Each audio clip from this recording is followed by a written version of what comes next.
is Allison Gallagher. I am a life coach. I help my clients that come to me. They know they're meant for more. They're very frustrated why they're not farther along. I help them understand why they're stuck. And I do a weekly podcast called You Get to Decide. And this week's podcast was the 10 things I would want you to know about in case you are ready to quit on yourself. And that's what this teaching is about today. I'm going to kind of take you through those things, but then I'm going to kind of switch it around and really challenge you on what it looks like to be all in. Because when we're ready to quit on ourselves, we have one foot out, one foot in, and we can't create anything big and bold and step into who we're meant to be with one foot in. It may not happen. We have to be all in. So I'm going to walk you through the 10 things that I know about wanting to quit on yourself to help you not quit on yourself and then challenge you on what it really looks like to be all in. My mind was trying to protect me, not destroy me.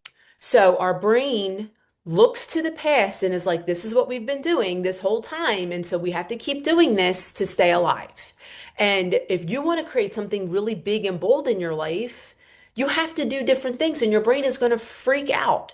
So we have to manage our mind, right? We have to show our body we don't have to be protected, that we're safe to move forward. This is purposeful work. This is what I help my clients do in our coaching containers.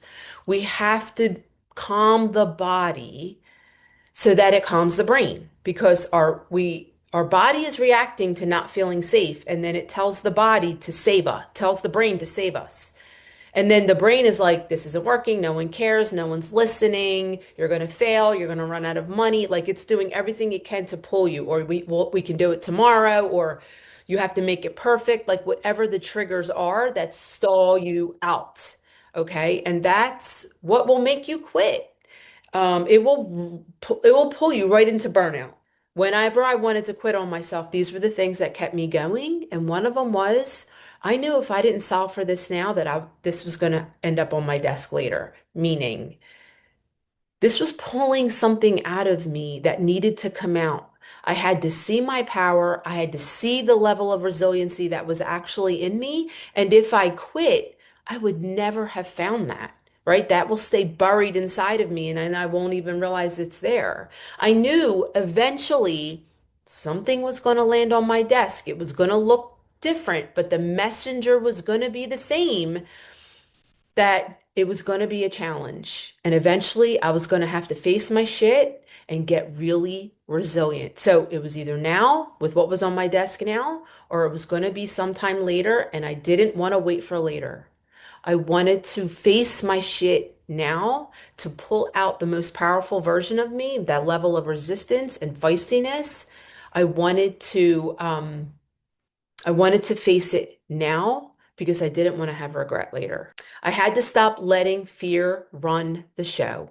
So when we want to quit on ourselves, so if you have this ache inside of you that you're meant for more, and you have this and you but yet you're overwhelmed, you're feeling like it's not working, you're like, I've tried all the things. I'll get to that at the end of this more, but we have lots of identities inside of us, lots of parts inside of us. Okay, this is internal family systems. And if you've never looked into internal family systems, look into it. I'm going to explain it a little bit here, but this is what I do with in my coaching containers. And if we work together, this is some of the work that we do because this is why we're stuck. We have lots of parts inside of us, and I call them little identities, okay? And they're all protectors. So depending on who's leading, which identity is leading, will depend on what you're thinking, feeling, and creating. So if we have the perfectionist in us, or if we have the scarcity in us, if we have it's not safe to be seen, or if it's not safe to make money, or whatever it is, we have all kinds of parts in our nervous system that I call identities that are a collection of your beliefs, your emotional patterns, your behaviors based on what happened to you in the past. Okay. And if you don't know, most people don't know, that's like factory settings. That's your body running on factory settings. And if you don't know one of these identities is leading, and that identity is not built for more. That identity is built on a shaky foundation of less than, of not enough. Okay, that's why perfectionism steps forward because we're not enough as we are, so we can't make a mistake. Okay, just one example, right? In my coaching container, I help you step forward the true version of you, the you that has that ache that you're meant for more, the you that has that vision of what your life should look like. That is the version of you, your true identity that I help pull you forward. And for me, that's what I did with when I negotiate with quitting. I'm like, which part of me is leading here? Right? My true identity, our true identity is the most powerful version of us. Right? That inner ache that we know we're super powerful. I know you have felt the powerful version of you in some way, shape, or form. Your brain is going to try to hide it from you, but you're in there, and we pull you forward to live your life, make every decision from. Look at all your challenges from. Look at your life and your creative ideas and taking action from that place of your most powerful version. Those identities sit in the back seat. They don't get a say in what's happening. They get to speak up and be like, I'm scared, right? But they don't get to drive the bus. And that's what I did in this when I was thinking about quitting, or whenever I think about quitting, I'm like, I'm not the most powerful version of myself right now because I know I can create whatever I want. Okay? And so can you. So, that's one of the things I did was made sure my true identity was the one leading. Okay, not those parts of me that are scared, not those protective versions of me, the ones that are like, we can't handle this, we're not capable, we're not enough. Okay, it's not perfect enough, or the procrastination, or whatever those patterns are. We have to cope, we can't feel our feelings. Like, that's not the most powerful version of you. You have to pull out the most powerful version of you, your true identity of who you are, and work from that place. I also always knew that this was happening for me, not to me, which goes back to I just wanted to face what was in front of me because I just wanted to see what I had in me, right? It's on my desk for a reason. Everything happens to us for a reason. So I'm like, what do I need to learn in this moment? And it's usually deciding how powerful I am, deciding that I have to surrender more, trust more, and keep going because there's more we have to learn. Okay. There's a gap between what you want and where you are, right? And the version of you that has everything you want has qualities that you don't have yet. In that friction is where you're going to build those qualities. But when I'm pulling your most powerful version of you forward, that's the version that has everything. So that's how you collapse timelines by becoming the version of you that has everything you desire. How do they behave? How are they talking? How are they running their day? How are they exerting their energy or conserving their energy? How do they think about themselves? How do they talk to themselves? Right? The version of you that has everything you want is neutral about what they have because they have it. So we can't chase from not enough. We have to be the version of us that has the thing. That's the work. That's how you do that through friction. Lots of friction and challenges is how you become that version. So you have to stop focusing on the gap versus the gain. So your brain is always going to show you where you're not. It's always going to show you where you're not because it's trying to protect you. You have to train your brain to see how far you've come. Like in my coaching calls, my clients were always talking about where they're not, and I have to redirect them to how far they've come, comparing themselves to themselves, right? Of what they've been through, how much they've overcome, the growth that has happened, because they're not going to see it on their own. It's hard to see it on your own because your brain's going to hide it. When you do that, you slow it down enough to see how enough you are, right? When you slow down to look at your wins, you're slowing down to see, wow, I am enough here. I can make one decision at a time. There are wins happening, and then wins compound, right? What we focus on, we get more of. I always, always, always focus on what I can control, which are my thoughts, my energy, my decisions, my actions. I'm always reeling in and focus on what I can control, right? So this way I'm not comparing myself to someone else. I'm comparing myself to me yesterday, right? And consistency compounds, right? So always looking at my failures. What worked, what didn't work, what will I do differently moving forward? These are the things that you can focus on when you're ready to quit yourself, like really take a look at how you're showing up. What is your energy? How much are you really trying? I always looked at failure as information. Okay, that's all failure is. Failure really doesn't really exist.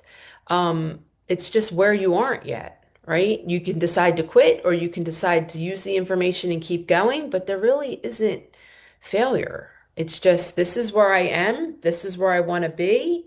I decide to keep going or not, and each time I try, I'm learning.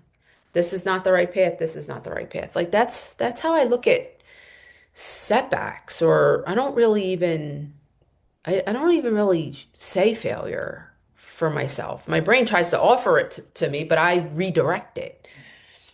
So, and coaches help me with this. Okay, coaches were looking in on my brain. I have coaches looking in on my brain because we're looking through a lens of our whole life that's inside of us, right? And we can't see outside the lens at times. I am trained to do that. And I still have individuals looking in on my brain and my thoughts, right? Because we're inside the lens. And it's hard to see outside the lens when the lens has covered everything. That's why so much of what we do is how we do one thing is how we do everything, right? I have coaches that are looking in on my brain, and anybody I hire, I know that they're coached too. There's someone looking in on their brain. That's what we value. So, I understand that my mind is going to hide from me what I want it to see. I know that. And so I do what I can to coach myself and kind of empty my brain, but I always have someone else doing the same thing for me. So these are some of the things I want to help you with if you do you know you're going all in? So we have one foot in and we have one foot out. I want you to think about jumping into a pool, okay, fully like that and getting used to the cold, or one toe, one foot, step in, one leg, right? What's faster? What is actually draining more energy? Okay, when we have one foot in and one foot out, we are leaking so much energy and we're not all in. I want to challenge you if you want to quit, are you all in? Have you done every single thing? Do you know deep down that you've tried your damnedest? And I'm going to name some of these. Have you taken every single idea seriously? Right? Our brain is going to offer us ideas when we share with it what we want to do. Ideas will come. They will drop in, especially when the most powerful version of you has stepped forward. Like you're like, oh, this is what I'm creating, right? And you're in that identity. Because we slip into all the different identities depending on what's on our desk. Our identities, our parts are triggered. And then they step forward to protect you, right? So what I do, like my coaching container or my program is called the Return of You, because I have created a container of 5 pathways to when you step forward, that is your true identity, and all those parts don't have to step forward anymore because they feel safe under your leadership. That's what that is. It's self-leadership.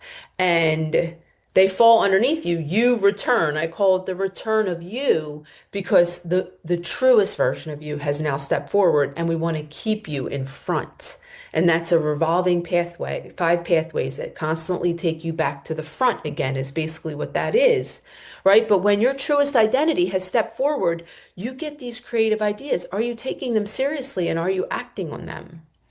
I want to really challenge you. Have you acted on every idea you now? No, that doesn't mean, throw money at the wall and large sums of money that you don't have, or do things that you don't have access to in any way. But really think about all the different things that you have access to try right now and maybe haven't. Maybe you're too scared or afraid it's not going to work, and that means you're not all in. We have to decide that we're building our capacity to do hard things. I talk to so many women and they're like, I just didn't realize it was going to be this hard, or why is it so hard? Or like alluding to it should be easier. No, it shouldn't be easier. It's fucking hard, right? Entrepreneurship is hard. Changing is hard. Being a human is hard. And it's like we just have to accept hard. And who do we want to be in the hard? Because in the friction, we're building our capacity to hold the hard. And it's like we're being chiseled. We're being chiseled to become the version that that level of hard isn't hard anymore. I'm down for that. That's being all in. That's what that is. It's holding that capacity for hard shit. Okay? And that's a choice. That is a choice to make. You have to manage your mind. Okay? You have to challenge every belief you have to be all in. You have to challenge every belief you have about the economy, about people wanting to hire you, about money, about your capability, about your product or service, about your ability to change, about other people. You have to challenge every thought you have, and is it serving your goal? Like that's being all in. I manage my mind around what I'm doing like most of the day. I'm always checking in with what am I thinking and what am I feeling to make sure that I'm on track to live aligned, right? Because my body wants to pull me one way, my mind wants to pull me another. I'm like, oh, I'm meant for more, but my body's like, not today, you're tired, right? And I'm like, no, I'm good. I'm good, right? My body wants to, certain identities want to derail me, right? Like I have patterns too. That's why I teach what I teach because I've lived it. I've embodied it. If you were all in, what would you be doing right now that you're not doing? What haven't you tried? Right? And that's like energetically and financially. Like I know people that have cashed in their 401k to whether it's get coaching or buy a program to learn how to do something that they don't know how to do. Right? For me, it's very much like the best way to spend my money is learning to manage my mind and the skill that I need that I don't have. That's where I will spend my money in the skill that I need and then managing my mind around it. Because if we're not managing our mind, we're leaking energy.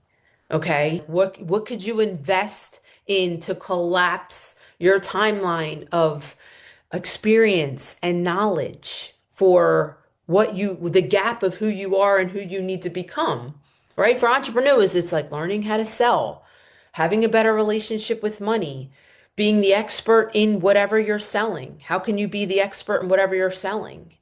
And then marketing and advertising, right? But all that comes from managing your mind and believing people want to hire you, people want your product. And we always think that here's two things. We always think that it should happen faster. And that's a thought error. It happens how long it needs to happen. And we have to have the faith. Our brain does not like uncertainty. Well, uncertainty happens when we're trying to become someone different or have a goal that we've never achieved or don't even know anyone in our family that's achieved it. We have no idea how long it's going to take, right? So we have to throw out this idea of it should take less than it does, right? Here's two things. We think it's going to take a certain amount of energy, and then it's going to take a certain amount of energy. We always underestimate how long it's going to take and how much energy it's actually going to take. And in the gap, in the friction, is where people quit. That it takes as long as it takes. But I'm different than I was yesterday, right? Look at your failures. Look at the gap. What I want to offer at the end of this is I don't know who quoted this, but that The most dreams are buried in in cemeteries. And I don't, if you have this inkling that you're meant for more and you don't want to quit on yourself, be all in. And what does that look like for you? What aren't you doing? What are you expecting to happen? Like, we have to check our ego at the door. There cannot be ego when we're building something new or something different or trying to change who we are or have some type of goal. There cannot be ego. And the ego will try to run the show for sure. You have to step forward from a place of desire, passion, excitement, creativity, and belief, and let go of the timeline. I don't want you to get to the end of your life, and don't think you want to get to the end of your life and have any unrealized ambition. Now is your time. Now is your time to go all in. What are you not doing that you could be doing? And if you want to take this work deeper with me, and if you want to make sure that you don't quit on yourself and you want both feet in the arena, this is what I do. This is what I help my clients with. So you can schedule a free consult. It's in the show notes. We start with a free consult. I've had people on my consults, just on my consults, they leave and they're changed people. So just one free hour. I'm sure I will diagnose exactly what's happening on the call if you don't know. And I work with my clients for 26 weeks. We get to the root of everything in you and your beliefs and your parts that aren't serving you, and we pull your true leadership forward, and you know how to bring her forward for the rest of your life. So that's it. Thank you so much for watching and for listening and for being here. I'm here every week for live teachings. The You can register in the link in the show notes or in the caption, but my podcast is You Get to Decide. My Instagram is at your coach Allison Gallagher, and I'm so excited to share my wisdom. Thanks, guys.